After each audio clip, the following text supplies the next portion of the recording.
Hello, everyone, and welcome to our stream. You'll notice that Philip Daigle has gotten a lot better looking, and that we've actually swapped sides. Just kidding. Are you usually on this side? I'm usually on that side. There you go.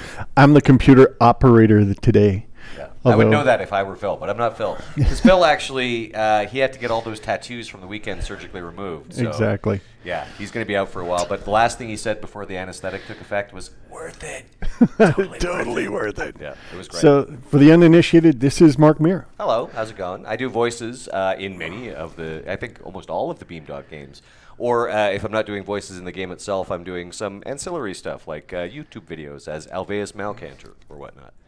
I suggest if anyone hasn't seen the Alveus Malcantor videos, they should go back and see them. Oh, there's plenty who haven't seen them. There are plenty who have not. So you can be part of an elite group if you go check out the Alveus Malcantor. I think it's Icewind Dale tutorials. Yes, the Icewind Dale Enhanced Edition. Yes, of course.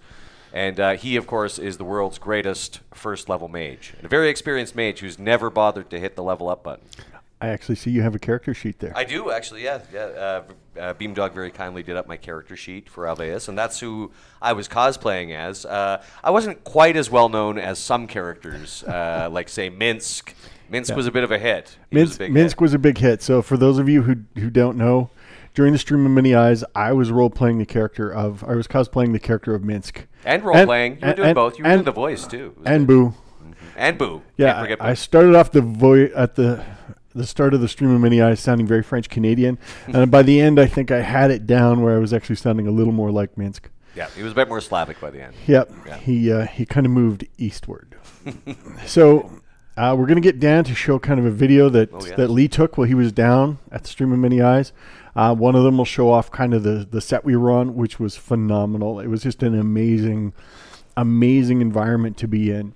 And then the second video, I believe, is us just kind of hanging around talking. And I don't think any of us are in voice or in character. I think we're just goofing off. Yeah, or we're just hanging in the yawning portal with, like, Ed Greenwood? That's what happened? That's pretty much what we did the entire weekend. That's kind of what happened, yeah. We hung out with Ed Greenwood and Chris Perkins. Yep.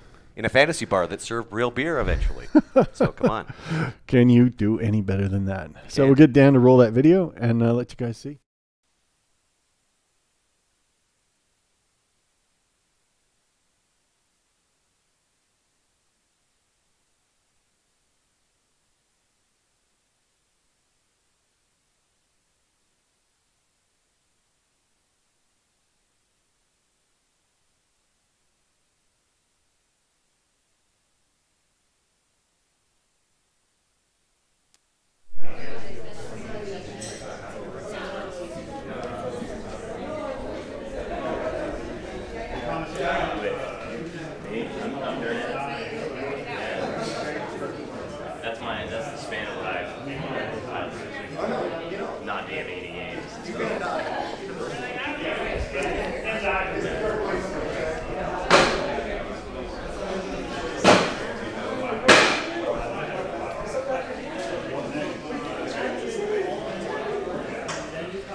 Hello, I'm Mark Meer. I'm currently dressed as Alveus Malcantor, the world's greatest first-level mage, who you may remember from the Icewind Dale lecture series. I am Rasadin Bashir, the Sun Soul Monk in service to Selune. I'm searching the Sword Coast for my brother Gamaz, and I was featured in Baldur's Gate Enhanced Edition, Baldur's Gate 2 Enhanced Edition, and Baldur's Gate Cedar Dragon Spear. You know, Rasad, your voice is usually a lot more resonant and sexy, really. It's true. I've been. You're usually more like this. Cold. You're usually a bit more like this. Rasad. I'm Trent Oster, CEO of Beamdog, and I am dressed as beloved Ranger Minsk and Boo. He's the most popular character of all of us. We're talking about Boo, of course, not It's all Vince. about Moo. Everybody loves Moo. What brings you here today? Well, we're here for the D&D Stream of Many Eyes, a 3-day event where they've recreated a street from Waterdeep, and we'll be live streaming all weekend with everybody in character as a D&D personality. If I can just level with you guys for a second, this is so freaking cool. It is so freaking cool. I love this. This is awesome. I'm not in character right now. This is just me. This is so cool. It's so cool. We're currently sitting in the yawning portal of Waterdeep fame, and behind us is the yawning portal. Can you believe this? Can you believe this? It's great. It's pretty great. It's pretty great. It's pretty great. So what kind of D&D stuff do you have to talk about? Well, we're here to do a couple announcements. One of them is we're doing a massive Dungeons and Dragons sale on Steam, which is currently up and running, which is awesome. And we've also recently launched Darkness over Daggerford, a premium module for Neverwinter Nights. It was actually originally created a number of years ago by Austin Studios, but unfortunately the module was canceled before they could release it. So they wound up releasing a version to the fans for free. And we managed to reconnect with Alan and Ossian Studios, and they were able to finish up the module like they wanted, adding new VO, adding new music, and making it a much bigger and better adventure. Very exciting. And as a result, we're happy to bring you Darkness over Daggerford, or Neverwinter Nights Enhanced Edition. And if you've been paying attention, you may notice that Phil/Rasad is playing Neverwinter Nights Enhanced Edition on an Android tablet. What's going on? Up and running. We're moving towards a release. We haven't got a date yet, but we're slowly getting there. The game is going to be amazing when it's up on tablet. I think you'll love it. We'll see you guys later, and we'll be streaming all weekend, and we'll see you next Friday for sure. Yeah, so long. I gotta go nerd out. I met Ed Greenwood. And he told us a dirty limerick. Oh, that's so Come great. on, that's great. It's so great. It's really. I cannot tell you how good this is. This is so awesome.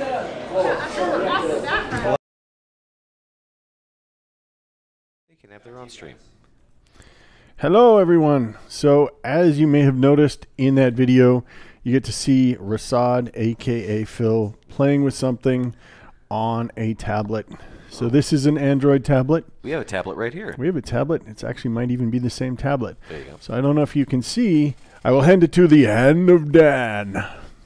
The Hand of Dan will show you something on the tablet.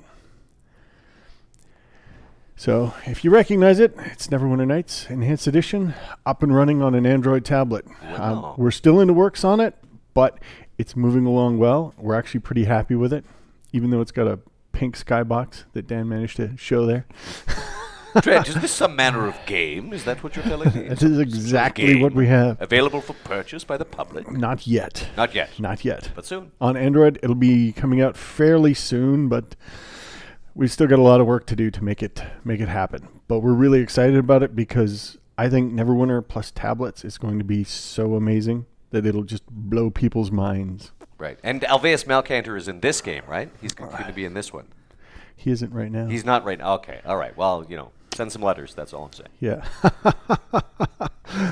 always get it in there. So one of the big things about the Android version is we're going to make it so you can sideload modules, so you can really easily get content onto the tablet. Make it a lot easier to play with.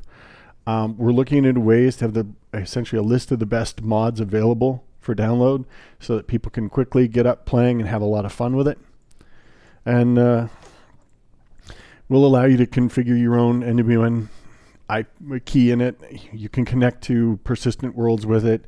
It's basically going to be as legit as the PC client. We're also building in kind of a caching system where it can cache hack packs and so on, and you can adjust the size of that. So if you actually are starting to blow out a memory on your device, you can just shrink the cache size a little bit. The question here, somebody's asking what tablet is being used for testing. So this is an NVIDIA Shield tablet. I don't know if you can see the shield on the back. It's kind of subtle.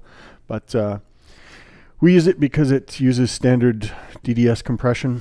It's a little easier for us to twiddle with. We don't have to do the ASTC2 compression, which is a bit of a pain in the butt. But we're rolling forward on it. We've got some excellent help. And we're really, really excited to see where it goes. On different topic, those of you who have been paying attention will notice that at the Stream of Many Eyes, we launched Darkness Over Daggerford. I noticed that. I retweeted that. It was a premium module. The story behind this one's actually really good. So Alan Miranda was my producer at BioWare for Neverwinter Nights. Alan did all the audio, all the music, everything. Alan broke off, went to live in Vancouver, and started up a studio called Ossian Studios. And they built a premium adventure with Atari that was called Darkness Over Daggerford. Unfortunately, before they could ship it, Atari killed it. So Alan and his group took the work they had done and they put out a free version of it. Unfortunately, it wasn't quite the version they wished they could have done. Fast forward a few years, 12 or so. 12 years. Hey, what's 12 years to like an elf? Exactly. Yeah. And we've hooked back up with Alan and his crew. The Ossian guys were able to kind of resume work on their module, add in the things they wanted, new VO, expand it, fix some of the bugs with it, and really get it to a place where they're really happy with it. And we were able to relaunch it just this past weekend. So, one, we're really happy that Ossian was able to kind of finally realize what they wanted with the product. The other thing is it allows us to add in a really good adventure to Neverwinter Nights so people can grab it, play it, and enjoy it. That's pretty cool. Other things we've got going, if you were at the Stream of Many Eyes, you get to see the Mince costume in person to appreciate how epic that costume actually was. If you weren't at the stream, I'm going to show you the costume right now. Okay, so are you going to spend like an hour getting into a bald cap? No? It was a 2-hour process to get me into a bald cap. 2 hours. I misspoke. It was entertaining, and I learned all sorts of new exciting things about bald caps, like how gross they can get by the end of this sweaty day. Yeah, in Los Angeles. So, yeah. My costume was actually built by Lewis Mayhem, and I don't know if you can really see it, but this is about 25 pounds of leather. Yeah, that's not vinyl or anything. That's real leather. It's real leather. It's been distressed. So Corey at Lewis Mayhem cut all this leather, all these scales, put them all together, distressed them. This is just Mint's skirt. And it's heavy. So total, how much did the armor weigh? Like, I think it was 40, 45 pounds. Right. All together. So 45 pounds strapped to you, and you've got like a rubber cap glued to your head. So, and you're kind of cooking the whole time. This is the main kind of chest torso piece, which is also all leather scales. And if you saw it similar to the skirt, it's really thick, heavy leather. So it looked right. And honestly, I felt like I was armored the whole weekend. It was actually pretty awesome. You said when you sat down, you felt a particular way. I can't remember what you said. I felt like an overstuffed burrito. Right. Well, you look great. So we sat down and we watched the Jocks Machina stream, and we were in the dark for about 2 hours there, and it was like slowly cooking. I was just sitting there slowly. Temperature was creeping up as I'm strapped into this suit of leather. The other thing I want to show is the chest piece that fits on top of Minsk. So this is leather, but it's been painted to look like metal. So it's actually quite light compared to how metal would have actually been. And it's got, of course, Minsk's signature purple gem. We're not quite sure what that gem is, but it's pretty cool. Oh, it's something embedded in the leather, like a resin or something. Yeah, it's actually a resin that Lewis built in and put in there. Right. So if you want an amazing costume and you have all the money in the world, you should give Lewis Mayhem a holler. And she can build the awesome in a very short amount of time. Yeah. And did she also build Rasad stuff? She also built Rasad, and she also built Biff the Understudy. Right. And we secured Boo. Boo we got from a store. Exactly. Pet shop. Yeah. No. There was no real Boo. There was no real Boo. There was no real Boo. Which is good, because so the animal rights people. We kind of fixtured him to my shoulder with a big pin, and that would have been really gross if there was a legit Boo. It was a rubber hamster. It was a rubber hamster. So, and then one of the things that we actually got when we were down there, they were doing these Water Davian coins. Yes. So I'm going to hand it to the Hand of Dan and let the Hand of Dan show you the coins. This was really cool. They were actually pretty awesome. We had about probably 15 or 20 of them sitting in front of us at the table at one time, and we were gambling, playing Galleon. Yes, with Mert the Moneylender. No less, Mert the Moneylender. who was portrayed by Chris Lindsay. Yeah, from Wizards. and somehow all that money slowly disappeared. I think it. I think it was Mert. I think Mert was totally collecting. I would think so. Yeah, I'm.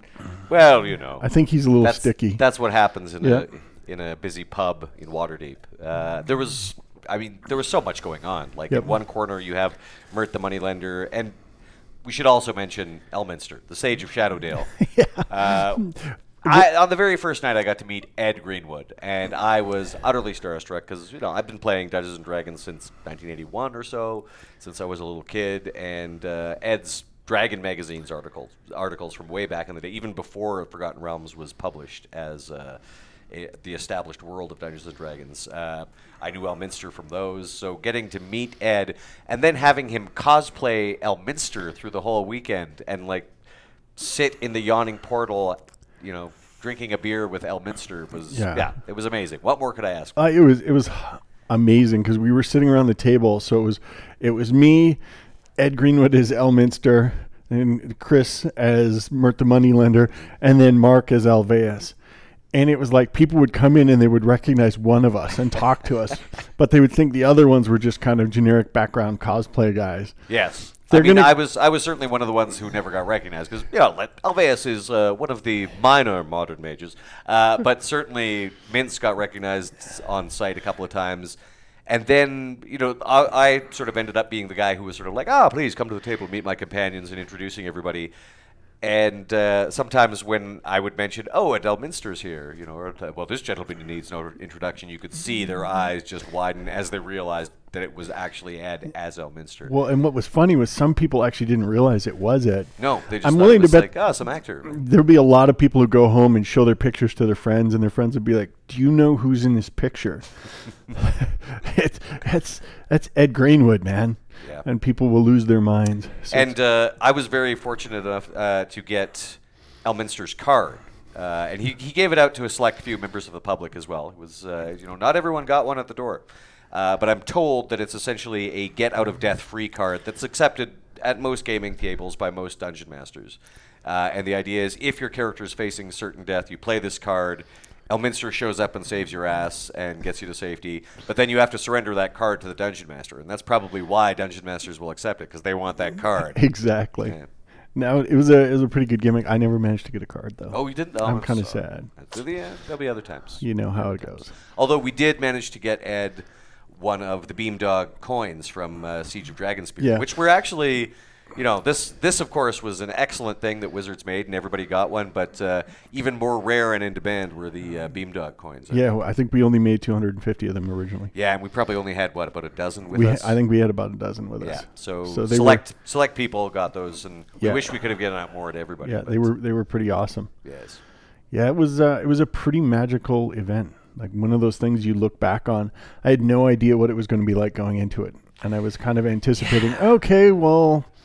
We'll kind of hang out and act kind of like we're characters, and then once it started happening, it was just amazing. Yeah, it was like sort of being in a Dungeons and Dragons theme park, except Westworld, where it's just completely immersive, and everybody's costumes were fantastic. The set was amazing. They had music and performances and things like that. And it was very easy to just sort of immerse yourself in Waterdeep. And again, because they built a town square and also alleyways going off it. There were little storefronts everywhere. And once that place got filled with people and bustling with activity, it was just nuts. It was amazing. What was hilarious was on Sunday they were letting people through. So there was about 300 fans that got to come through. Yes. They essentially bought a pass to come to the event. And you'd see them get brought in, and they would walk into the Waterdeep set. And then there was about 3 minutes where they were all just kind of stunned and staggering around, kind of taking it all in. And then they would regain motor function and be able to move again. Yeah, and then interact with, there were all kinds of, brawls breaking out that were sort of stage things with a group called Creative Combat. They were sort of playing the more roguish elements of Waterdeep, and then a group called the Gentlemen Adventurers, who were playing the Town Guard. They did a great job, some staged fights, staged combat with metal weapons and whatnot. Safety first, though. Yep. And then we were basically stationed in the tavern, which is a great place to be stationed, especially when you got Elminster and Mert hanging with you. Yeah, we may have deliberately stolen that table and just camped there the whole weekend. It was great. It was a lot of fun. And how to describe it to somebody who wasn't there? I mean, you can look at the footage, and I think the Westworld thing sells Westworld for sure, and so that, but also mixed with like, a 3-day-long LARP and a Renaissance fair and a theater festival, and it's all kind of insiders who love D&D so much that it was just amazing. Everybody was so into it and so excited, and then I think you got to throw in elements of like a hippie love-in. Yeah, for sure. There was so much hugging, and everybody was all happy and lovey, and and everybody's there just to celebrate. Dungeons and Dragons is awesome. I got to meet Luke Gygax, which was very nice to meet him. And it's funny because I took a picture with him before I realized who he was, just because it was just like, that's an awesome T-shirt. I got to get a picture of that, and then realized because it was sort of a Sons of Anarchy parody of but Sons of Gygax, and. So, I was just like, oh, that's a great shirt, took it, and it was just like, where did you get that? And he's like, oh, well, someone sent it to me because I'm Gary's son, and then I realized who he was. You're my God. Yeah, oh my God. You are the son of the Gary. And then, I don't know if you follow Face Off at all, but an excellent makeup artist by the name of Sig Neutron from Sig Neutron's Sleazy Universe, and one of the winners of Face Off in past seasons. He just showed up. And then he hung around with us for a while too, because he came in costume as his Dungeons and Dragons character. Nice. And he's apparently just started a campaign a little while ago, but he was of course fully decked out in an excellent costume. So we got a couple questions, but first we're going to give away a T-shirt. So the first T-shirt goes to Kendrick's Argon. So well done. You've got a T-shirt. First question, what's his favorite tavern in the Forgotten Realms? Well, I'd have to say the Yawning Portal is my favorite tavern in Waterdeep. I would say the same as well. Yeah. But that was the only one I went to, really. That was the main tavern. That was the tavern. But I loved everything about Waterdeep. It was great. It's all about Commander Shepard loving the Yawning Portal. Here's another question. Any chance of the Gold Box EE a la Bard's Tale remastered by Chrome Studios? Probably not. The Gold Box stuff is pretty tied up at the moment. As always, ownership rights, it's a bit of a legal spaghetti. Anytime I deal with legal spaghetti, I got to get out my legal spaghetti fork plus Hey, two. legal spaghetti for everybody. A little bit of here and a little bit of there. Hey. Spaghetti everywhere. It's all right. Shut up with your mouth. Here's another question. Hi, what about Neverwinter Nights extender for Windows?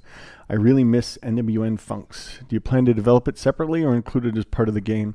So NWNX is Neverwinter Nights extender. It's a server side, and there used to be an XC, which was a client side version of it as well.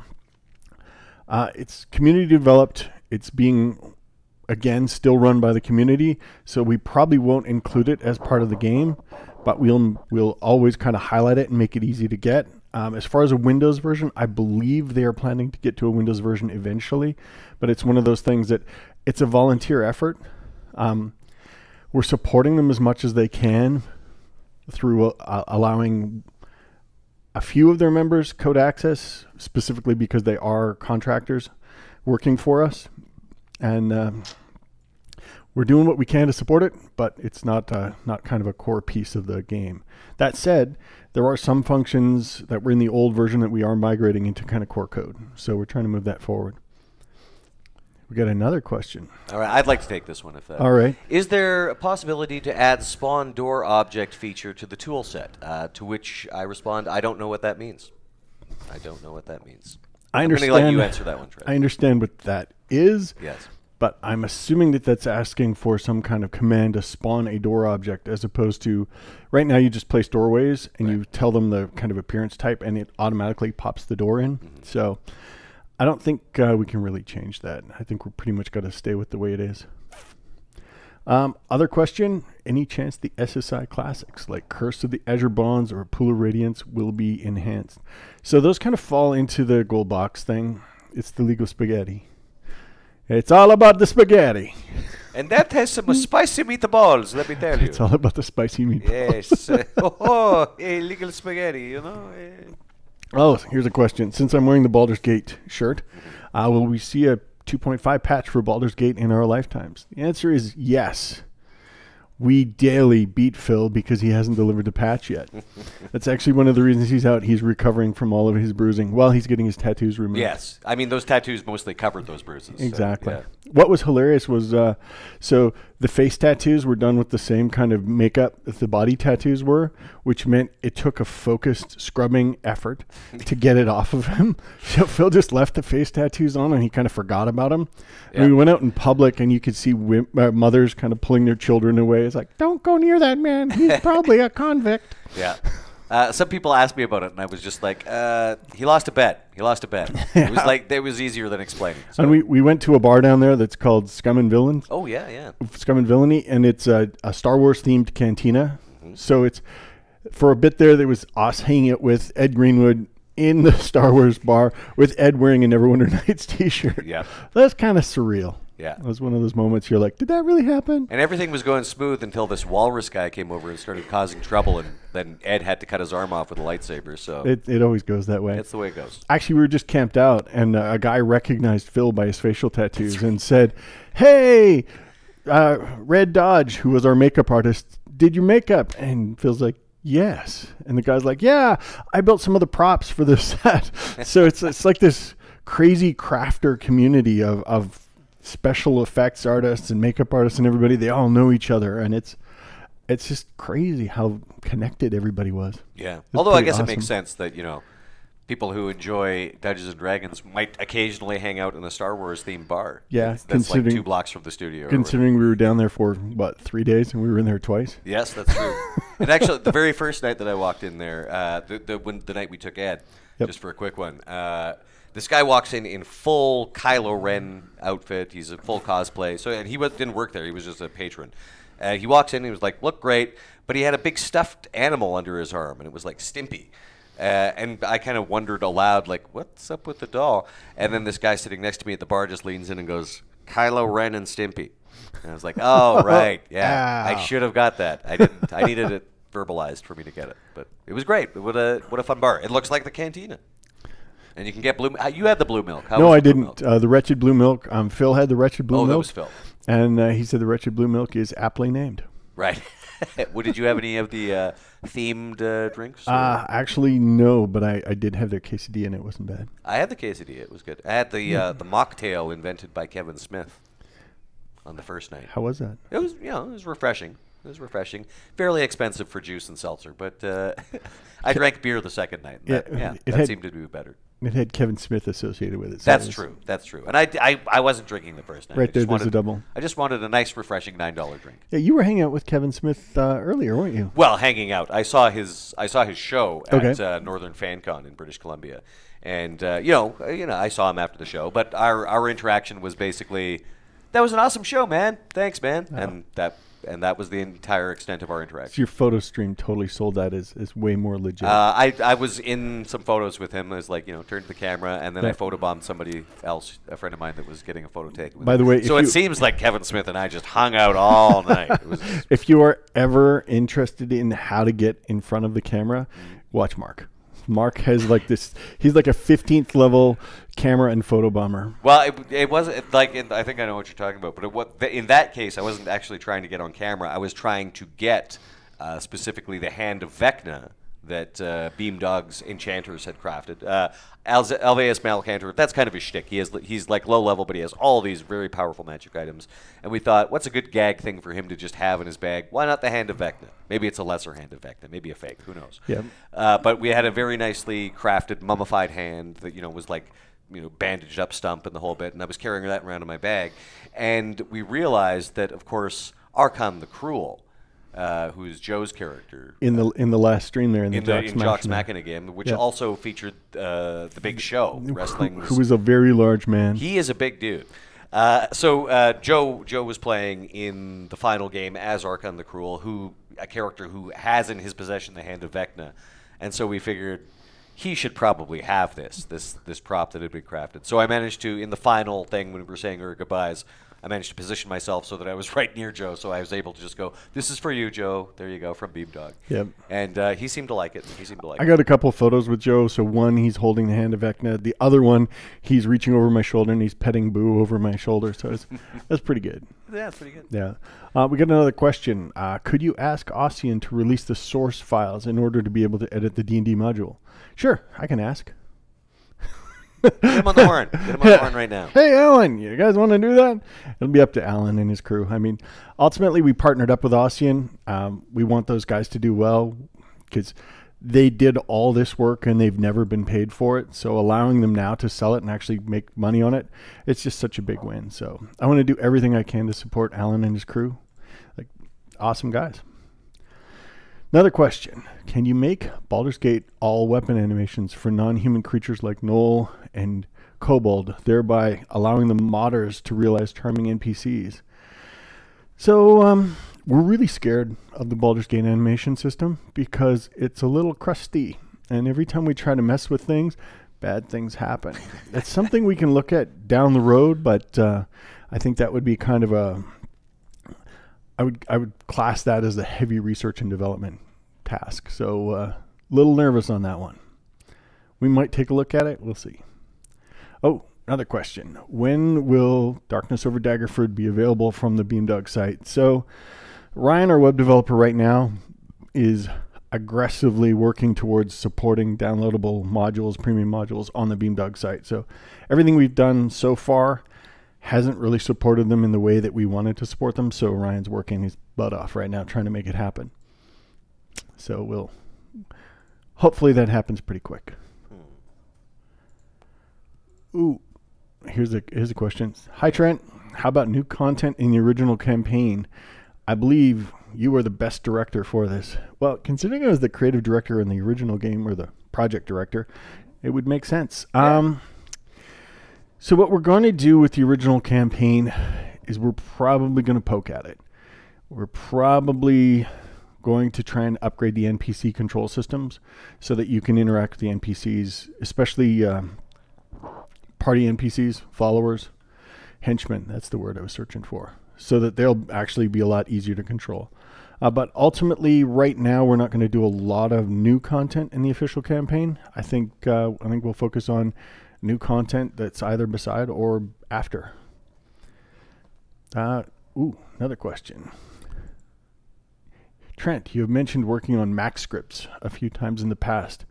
We really need new tools for CC. Any info? ETA? So we've hooked up with another ex-Bioware dude who's going to be working on kind of our tool path. And it's like you said, I mean, the content creation tools for Neverwinter are a little old. So they're going to take a lot of loving to bring up to kind of current era standards. So we were working pretty aggressively with the Blender guys, trying to keep them up to date on stuff. Jonathan, who was heading that up, actually no longer works for us. So I've kind of lost that contact. So I'll try and reestablish that. But I think at the moment, probably the biggest challenge is we need to decide almost like a future direction for the content creation tools and decide how we're going to be doing those things. So that's going to be a real kind of pain period for us while we figure out how to do this right and how to move it forward. Here's a question. Who was Morag's voice actress? I don't remember. I'm not sure myself. I remember her being pretty good though, so I can understand the curiosity. Doesn't IMDb know? I'm sure the Google has an answer there. The Google might know. Ask the Google. So another question here. Any chance of bringing back the Catmull ROM bicubic scaling filter? I'll take this one. What? I'll let you have it. I'm slightly less what, but possible. It's one of those things we can take a look at. So this is in Baldur's Gate Enhanced Edition. We actually had a Catmull ROM version of scaling things up. And we wound up turning it off because there were problems with it, specific bugs to it. So I don't think we actually ever finished it completely to the place where we were actually happy with it.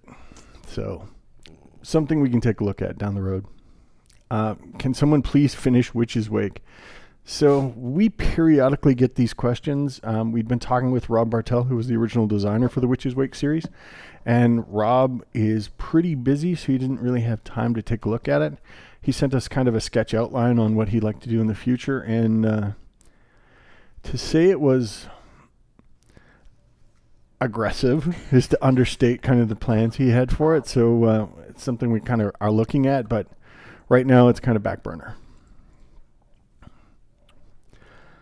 Other things we should probably talk about, because I'm just going to keep answering questions here for the rest of my life. One of the big things I kind of forgot to mention with the tablet version is we're actually going to be putting info out on our regular news lists.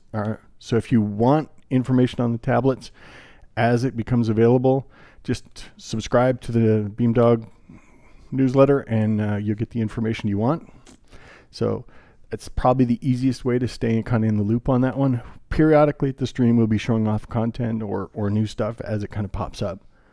But newsletters are good. Did we talk about this stuff yet? Like we did talk about the Waterdavian gold coin, but this I think might actually be a rarer collectible from the weekend. The +1 bottle of hydration, which was available backstage. And I'm pretty sure most of these got, consumed on the first day. I did have the foresight to stash one away. So I think there was probably a bunch of people who were like elevated levels of hydration. Yeah. They're like, well, I mean, yeah, you were wearing 40 pounds of leather. Yeah. So. By the time you drank 7 of them, you're like +7 hydration.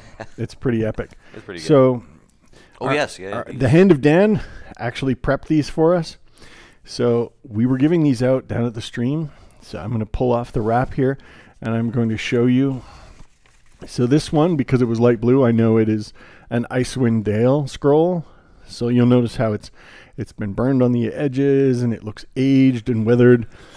That was our very own Dan taking a piece of paper that we had printed this on and smearing tea on it and smushing it around and burning the edges. So it was literally like we were like an Etsy craft house in here for about a week and a half. It was like that. Yeah. And these were quite popular. They were very popular. And I think actually one of these made it onto the official notice board at the Yachting Portal. It may have gotten stuck up there. Maybe. Well, nobody was looking.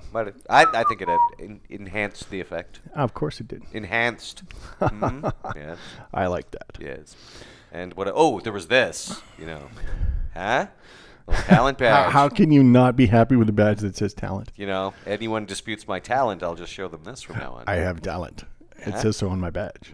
I am talent. So my thing is, I actually never had a badge, and nobody ever asked me if I belonged because I was minced. I'm walking around with that purple tattoo on my head and a suit of like scale mail. Nobody questioned me and said, "Are you supposed to be here?" Everybody just kind of accepted it. Yeah. Which was, I think, pretty accurate. My wizard robe, yeah. There were guys on Hollywood Boulevard wearing that, so. He's actually not I kidding. needed the badge. It was mostly Spider-Man, Venom, and there was one guy in some kind of mecha suit. Yeah. Actually, I saw a cluster of like 3 or 4 Jack Sparrows. And they seem to be getting along, which is weird because you'd think they'd be in competition with each other for the tourist photos. But you would think so. They were all hanging out together, all the Jack Sparrows. So Jack Sparrow? Jack Sparrow? Would that be the way to do it? No, sparrows is plural. Sparrows. Sparrow. True enough. Yeah. It was a flock of Jack Sparrows. A flock of Jack Sparrows. Ouch. So another thing we've got is build 8177. It is a work in progress right now. We've got a couple things we're still going to try and fix up. It'll probably be showing up sometime next week, probably later next week. We'll see exactly when it'll hit. It'll kind of address the outstanding issues that are appearing on 175. So apparently there's some issues with the area transition colors and some Dungeon Master interactivity issues with them. So we'll be fixing that. Door highlights are interfering with easily walking through them. The chat panes will now really, really remember their positioning is the fix we're going to put in. And premium module crashes, flakiness in multiplayer. Hopefully all of them, but no guarantee as repros are very hard. Like for us, here's kind of the process. We get a bug reported. The more detail you give in the bug report on how you caused the bug, the programmer literally sets the game up in debug, does those exact steps you lay out, and tries to duplicate the exact problem that you have. And the instant they get that problem, they actually hop into the code and see, okay, where has it gone sideways? And they can trace kind of forward and see where it's going to hell. And then they can have a really good idea on where the code is actually going wrong. So when you submit a bug, the better repro steps you have, the easier we can find it. And there are some bugs, especially multiplayer bugs, where it is so hard to duplicate the exact things that are causing it. Some of those we just have to kind of, you run a mental model of what you think is happening, and you're like, I think that could be happening here. And then you go in and you make a minor change, and you pray. It's kind of like which gods? All of them. All of the gods. code gods. The code gods, which are cruel and uncaring gods, much like Crom. Actually, that reminds me of a thing that I discovered this weekend. I wasn't actually aware of the existence of Biff the Understudy, who I believe was created to solve a little problem.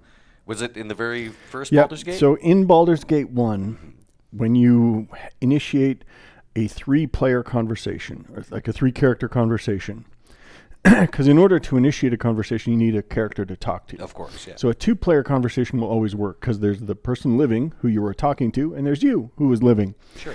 But in the case of there being 3 characters, one of them may have been killed ahead of time. So what would happen is the game would crash. And rather than trying to figure out a really elegant code fix for this or make the characters invulnerable, we created Biff the Understudy. So what would happen is you initiate the conversation, you're starting to talk to that character, and when the 3rd character is supposed to speak and they are dead, Biff the Understudy pops in and assumes their role and takes over.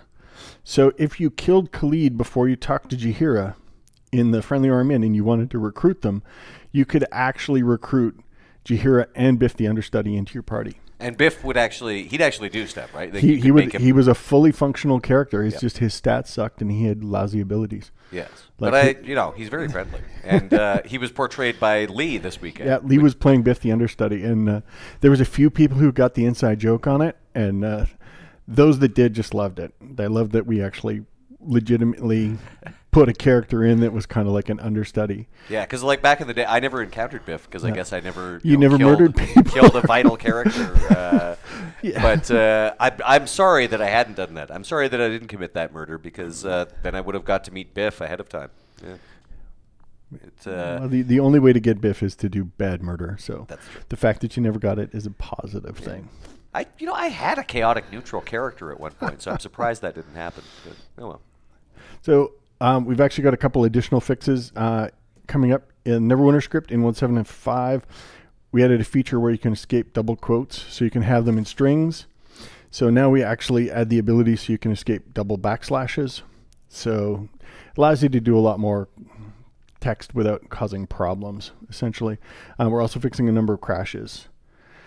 There is a workaround as well. So if you're on Linux, if 2x UI scaling results in clicks not aligning with your cursor, just go to the INI file, nwn.ini, and enable your hardware mouse. That'll fix that issue. So ultimately, we've got some big fixes coming for 1.7.5. It should be pretty stable. And we were kind of under the gun to get 1.7.5 done so we could get Darkness over Daggerford support in. So this was kind of hurried a bit. So going forward, when we do a stable release, we're going to take a little more time. Make sure it's legit and solid. We get a question. What about Arcanum EE? I'm going to answer the same thing as last time. No progress. We haven't talked to the guys since. Although Cam's going down to E3. I should set up a meeting for him because that's what I do to Cameron. I set meetings up for him. And you play his Dungeons and Dragons character. I do. So Minsk is actually Cameron's pen and paper character. This is what I hear. And if you're paying attention to me on Twitter, I'm trying to set up a pen and paper D&D game. So I was going back and forth with Jim Zub, who wrote the comics. I saw that actually. Yeah. Yeah. I think someone nominated me for party membership. So yeah. I'll take that as an invite. So Mark was nominated. Satine from D&D has also asked to be part of it. She was great. And I've asked James Olen, who essentially wrote the story for Baldur's Gate and was the director on it, if he wanted to DM. So he's into it. So now we gotta pick up one more member. Right. I want somebody epic. Somebody really Are we epic. all going to be in a room together when we play this? I don't know. I'm still trying to figure out how this is going to work. Okay. Well, count me in. I mean, my ultimate vision would be to pile everybody into one location, and we'll all go there and we'll live stream it from that one location. Yeah. But before we can do that, we might have to do some attempts at online individual streaming via Skype or something like that. We'll see. I'm Dan's- wearing the costume either way. I just want you to know. Dan's eyes are really big right now. He's like, oh my God, what have you committed me to? You bastards. Oh, yeah. It's gonna Yeah, be you horrible. have to make this happen. Sorry, Dan. And Dan, figure it out. I will probably not wear the mince costume because in 2 hours I start to cook and I get a little goofy. So, Yeah, the Alveus costume, when I wasn't in direct sunlight, it was perfectly comfy. Yeah. But, like, it was all black velvet and whatnot, so standing in, like, the hot sun was, ooh, that got bad quick. So my bald cap took 2 hours to put on. Of course, yeah. And she basically took like a piece of rubber and glued it to my head with medical cement. Yeah. So I got this medical grade adhesive gluing this thing to my head. And when I stood outside in the hot sun, Of course. I would start to head sweat a little bit, and then I could feel a little bit of sloshing going on. So, yeah, that was really gross. Yeah, and then, like, at the end of one day, I remember, like, you were actually, like, sort of powering through. It's like, no, I'll keep it on. And then it was like, I got to go back to the hotel because I've sprung a leak. Yeah. And So it's just like a stream of sweat coming just out of, kind like, of one little hole. in the running log. down. We were joking about that. I should go up and just kind of bend over somebody's drink and give them a little extra. Although that would be gross. Yeah. And no, we never actually did that. Such are the perils of cosplay. Exactly. Try doing Dragon Con on Labor Day weekend in Atlanta sometime. Oh, man. Yeah, it's humid. With the heat and the humidity. That would be horrible. Yeah, it's challenging. I would believe that. We get another question. Besides Neverwinter Nights, are there any projects in play or planned, new games, or is it the focus currently 100% on Neverwinter Nights and the existing library? That is a good question. And the answer is yes. There are projects in play which are not Neverwinter Nights or Baldur's Gate. So we're working on stuff. We've got nothing to announce, but we will at some point. Got another question. Will Siege of Dragonspear on PC get any beta patch before the final 2.5 update is released? Probably. I think we're still kind of poking through the last issues there. The 2.5 turned into this monster update, and it just kept growing, and people would report bugs, so we'd fix them, and then it just kept growing and growing and growing. That's one of the reasons it's been rolling for so long, is it's just gotten bigger, constantly getting bigger. Here's a question. All animated effects of the environments in BG2EE got really pixelated after patch 1.3. Do you know why this is the case, and if it can be changed? I hadn't really noticed that one. It could be a file size issue specifically. Do you know if this is on tablet or is it on PC? So if it's on tablet, I know we had to crush the assets down to make it fit. So we may have cut the resolution a little bit on that. Question. Any chance of multiplayer compatibility to the Darkness Over Daggerford module? Best thing to do there is talk to Alan and his crew. The Austrian guys. We are literally just enabling them. They are enablers. We are enablers. They are the dev on this one. Oh, this question. Any news or ETA on fixing the Intel crashes in Neverwinter Nights EE? So we've been working with Intel. We've gone back and forth a number of times. It turns out their main offices are in America, but their driver offices are actually in Poland. So the driver guys have found some bugs, and they are looking into exactly what the causes are, and hopefully they're going to get back to us fairly soon. But they haven't yet. So we're still kind of waiting on Intel to hear back on those ones. Man, there's so many questions. Here's one for me. Mark, where on the alignment spectrum do you place, and why? Oh, interesting. Well, of course, I can have many responses because I play many roles. Let's start with Commander Shepard. Commander Shepard, obviously, can be almost anywhere on the alignment spectrum, depending on player choice. Probably not evil, definitely ruthless, possibly. Maybe there's some iterations of Shepard probably could be considered like lawful evil, or I mean, if you're, yeah, maybe even chaotic evil. Who can say? But either way, you are saving the galaxy. Either way you go. And then for Alveus, we actually had a lot of conversation about this during the weekend. Yeah. Because he seems to be lawful. Because I think he's definitely neutral in terms of good and evil. Like he's something neutral. But we felt because he was so rules oriented, especially with the rules to keep himself alive, then maybe lawful. But then of course there's the fact that he's essentially gaming the rules and trying to like work, you know, trying to not necessarily live up to the spirit of them.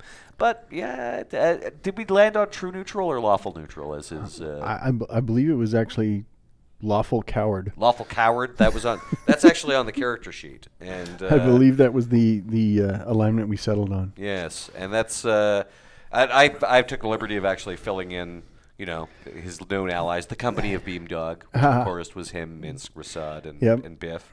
And then, you know, known allies, Elminster and Mert, Durnan, all good people to know, Lady Charity. Oh, yeah, you had hired Stormbringer and that's right. Castigar. And the people from Creative Combat. On the first day, I made sure to hire all the mercenaries. Yeah, so Alveus was actively recruiting as many mercenaries as he could to use as meat shields. Yeah. Should anything go wrong, he doesn't during have the many stream hit of many points. eyes. He doesn't have many hit points. But another thing, actually, with the, you know, as one does when one meets Ed Greenwood, one talks D&D. And so one of the items that I had with me, which rarely left the bag, was a burned out magic ring, which I decided was a ring of 3 wishes that Alveus had basically used up and used all strictly on defensive wishes on himself. So I asked Ed Greenwood, so tell me, Ed, what would those wishes have been? What's the most... And so Ed sent me a very long missive on Facebook. So I've got the exact wording of all those wishes and how Alveus would have protected himself. So yeah, he's fairly well insulated from damage. Yeah, and it's canon because Ed wrote it. Yeah, and if you've ever dug into Elminster and how indestructible he is, like there is literally books of lore on what happens if an iteration of Elminster is killed and how it respawns the next and how things go. So it's now crazy. Now Alveus has that going for him too because Ed was very kindly shared some of the lore. I think Ed has put some research into that topic. I think so. So here's a question. Any news on additional translations of Neverwinter Nights EE, including those which existed for the original game? So the ones that existed for the original game will be bringing forward. New ones are pretty much being done mostly on a volunteer basis. So we're still working with the community to enable people to go in and do those translations. And in many cases, they're progressing well. In other cases, they're kind of stalled waiting for volunteers to show up. So the best way to get a translation is to volunteer and help out. And, there's a more specific question. So for me, what alignment would my shepherd be? Okay, so, you know, when I do playthroughs, I'd like to do a renegade one first or an evil one first. And then when I play my good playthrough, whether it's, you know, in any game that lets you have a morality system, then I feel like I'm redeeming myself for being a jerk the first time through. But if you had one playthrough, as one tends to in life, you know, neutral good seems to be the alignment that I think... you know, maybe when one is younger, one tends towards chaotic good because it's like, hey, you know, screw your rules, man. Yeah, I'd say neutral good is probably the alignment that I would certainly attempt to follow in life. Not too rules crazy, but also realizing that order is occasionally needed, and you know, serving the greater good. So I found my shepherd was very situational. I would react to some situations and I would go renegade, and then many situations I would actually go hardcore paragon. So I went, I mean, I knew I was doing 2 playthroughs, so I went pretty renegade with my first playthrough and pretty paragon with my second. But there was wriggle room. Like for example, my renegade became very good friends with Rex and then later Grunt, and so he always would back the Krogan no matter what, even if that wasn't the renegade choice. It was just like, hey, no, the Krogan, they're my boys. I gotta back up the Krogan. Well, and that's kind of how I played, which I would commit to things and I would see them through regardless of whoever. Yes. Yeah. And you know, you got to have the renegade interrupts just for like throwing interrogation victims out of windows and punching reporters and that sort of thing. All of that stuff. Yeah, you gotta have that. Question. Oh, Mark, what is the most fun voice role you've had? Okay, strictly fun. Like Shepard, of course, you know, contributed substantially to my mortgage, so I always got to put him near the top of the list. But yeah, for fun roles, there were lots of ones within the BioWare games that were a lot of fun. The Vorcha were fun. Blasto was like a fun comedy character. But a lot of the fun characters that I've got to play have actually been for Beamdog, and especially in the enhanced editions with Baloth the Entertainer. Certainly, you know, playing a chaotic evil drow sorcerer is always fun, especially with his excessive alliteration. Yes, he certainly has excessive alliterative skills, and you know, Alveus is a lot of fun too, and especially having just got to role play him live for an entire weekend in costume. That, you know, Alveus, you know, moved up a few notches in my regard that way. And also, like, yeah, there's lots of little comedy characters and goblins and whatnot. And let's not forget Noel number 2. Noel number 2. It's all about Noel number 2. Noel number 2. Let me tell you, that guy. That's my greatest role. So there was a question here about, are there any plans for Neverwinter Nights expansion? Or the question was, is an NWN expansion being considered or planned out yet? The answer is yes, it has been considered, and yes, it is being planned out. So we are moving forward on that one. There's what, just getting through all. There's will we get an expansion of Many Eyes written by Ed Greenwood? Did you manage to nail anything down with Ed, or was it all just chats and beers? It was all just chats and beers. Mm-hmm. I kind of like that relationship with Ed. I'm going to keep that one. Here's a question: when are you guys going to be looking for some experienced QA testers? The answer is we just were. We just hired 3 more testers. So we're actually full up for the bit. We've got a testing crew of 5 full-time internals and then a couple externals as well. So it's we're good for a bit, but we'll see. Cool. And I think we're getting near our time, aren't we? We are getting reasonably close. Okay. Let's see if I've forgotten anything else in my excessively... Did I talk about the +1 bottle of hydration? You did. I did. Talked about that. Talked about the gold piece. Yep. Talked about... There's an awesome Dungeons & Dragons art book that's coming out that's like got a lot of classic art. They had a little art gallery there. That was nuts. Yeah. I'm pre-ordering that on Amazon. That was pretty sweet. Yeah. And then there was the Beetle and Grimm guys who were doing essentially like high dollar premium module packs, which is pretty cool. Mm-hmm. Like it's basically the module plus all of the kind of props and maps, miniatures, handouts, like everything maps. that goes with it. If you want to be the ultimate DM, you just buy one of these packs and then you can just blow away your people. Yeah, and that's Matthew Lillard's company. I think. Yeah. Matthew Lillard, if you don't know who he was Shaggy in the Scooby-Doo movies. He certainly was, yeah. And he was in Scream. Yep. And he's a very nice man. He was. Oh, there's a request for a Commander Shepard endorsement for Beamdog. And I'm Commander Shepard, and Beamdog is my favorite company on the Citadel. Also, they took me to Waterdeep, so of course I'm pretty happy with them these days. Yeah, the Waterdeep, that was crazy, man. Yeah, that was so great. So they're gonna. The rumor is that Wizards of the Coast will be doing the same event next year or a similar event, but potentially a different location than Waterdeep, which I'm sure at some point they'll announce what that location is. There's lots of locations. Lots of locations. We're definitely in, and I think they're going to open it up for fans again, like they did last time. It's a pretty amazing experience. I would totally suggest you do it if you get the chance. So it was pretty epic. And we're going to end on an up note, giving away a T-shirt. Ooh, what kind of T-shirt? It's actually going to be one of the Neverwinter Nights T-shirts that none of us are wearing. Oh, yeah. I didn't bring my... He's got the Stream of Many Eyes. I got the Stream of Many Eyes one. There's pictures of me wearing that Neverwinter Nights T-shirt on Facebook, and people have complimented it. Yep. So the winner of the T-shirt is Floridan. So congratulations. Is that Floridan or Floridian? Floridan? Someone Florida win? I don't know. That's a good question. Congratulations in either case. All right. Thanks for coming. Thanks for watching the stream. Again, if you want epic costume, hit up Lewis Mayhem. If you're ever in the LA area and you need makeup, Red Dodge was the person who set up our makeup and took care of us the entire weekend. Those ladies were brilliant. They were brilliant, and she did amazing work on Phil, even when he asked to have smoky eyes.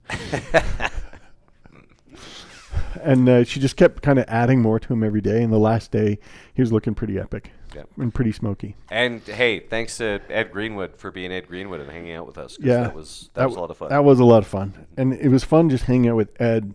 It was fun being at the table with Elminster, but it was fun just hanging out with Ed as well. True. So, thanks for watching. Thank you, and thanks for having me. It was fun. You're welcome. It was a lot of fun.